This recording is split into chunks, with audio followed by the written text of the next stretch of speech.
Mère Russie dramaturgie. Chapitre 8.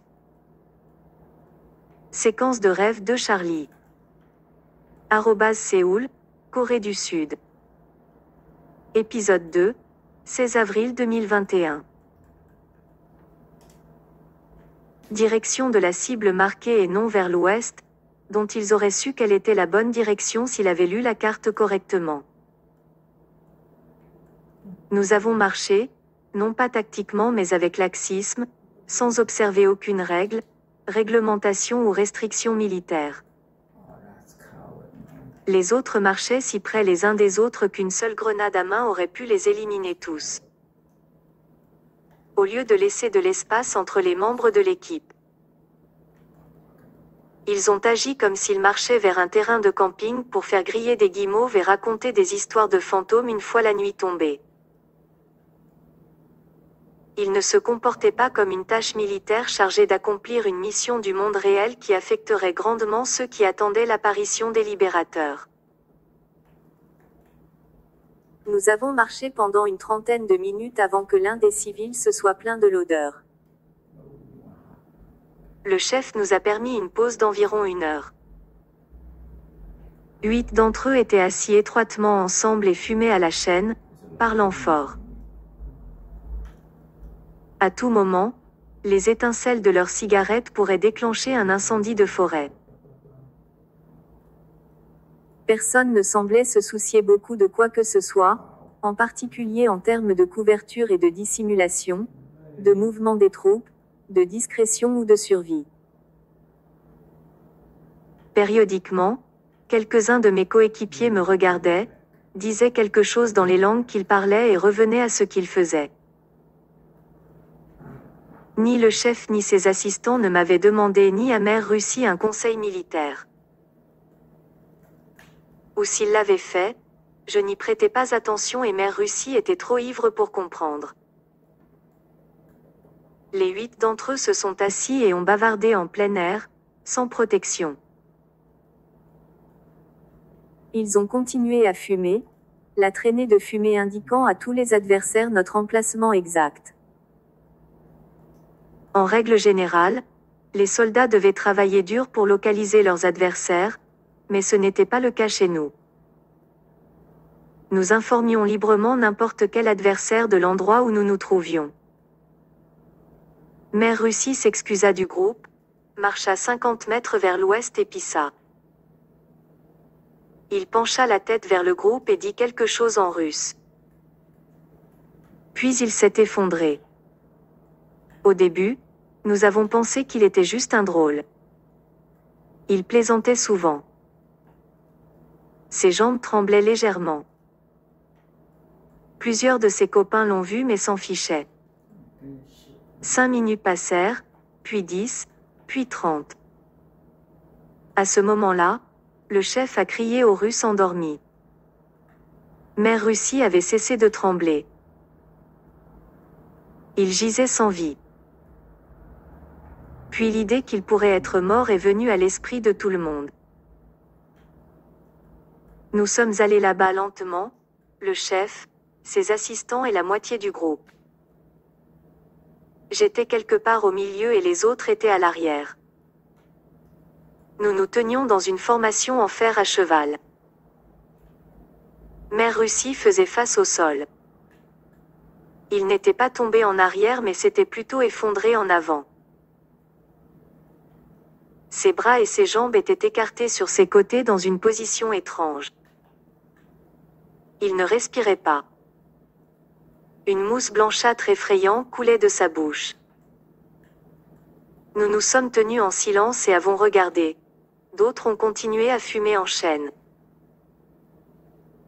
Le chef a poussé l'épaule gauche de Mère Russie à l'aide d'un bâton qu'elle avait trouvé à proximité. Pas de réponse. Le chef a ordonné à ses assistants de renvoyer Mère Russie. Ils ont refusé. Le chef s'est tourné vers les autres.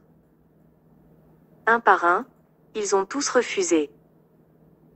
Le chef m'a dit quelque chose. Elle voulait que je l'aide à retourner Mère Russie. J'ai ramassé plusieurs branches du sol à proximité.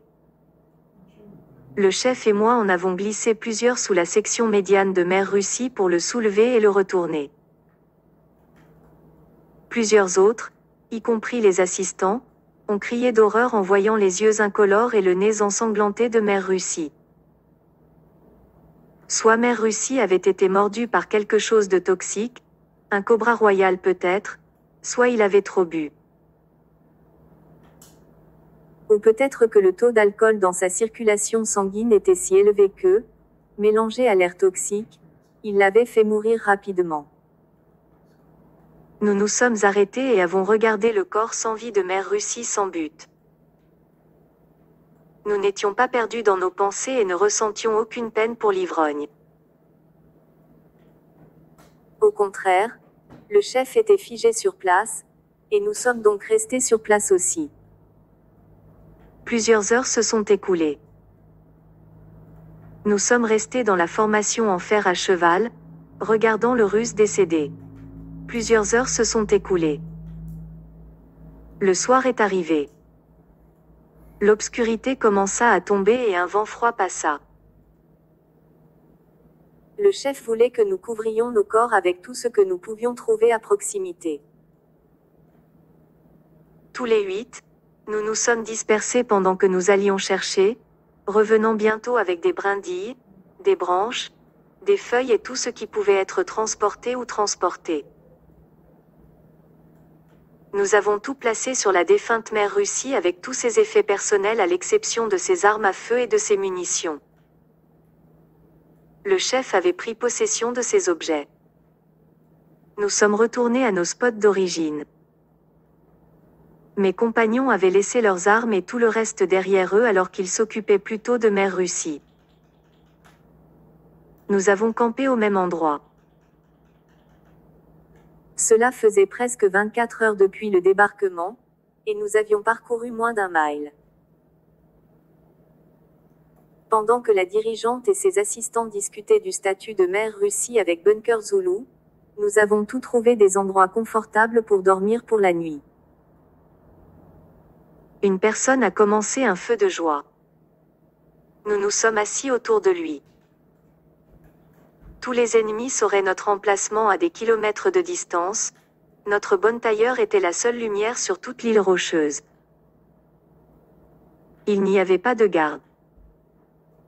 Nous avons tous les 8 dormi en même temps. Je suis resté éveillé aussi longtemps que j'ai pu, en maintenant un certain niveau d'étiquette militaire.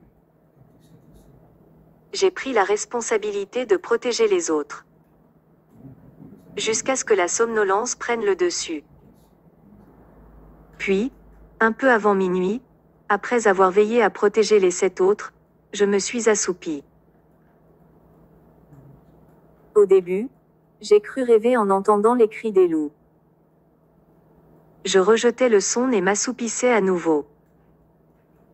Quelques minutes plus tard, les loups hurlèrent à nouveau, semblant plus proches qu'avant. Je me suis levé rapidement et j'ai scanné la zone. Le NVG attaché à mon arme à feu principale était inutile à moins que ce que je regardais soit à portée de main.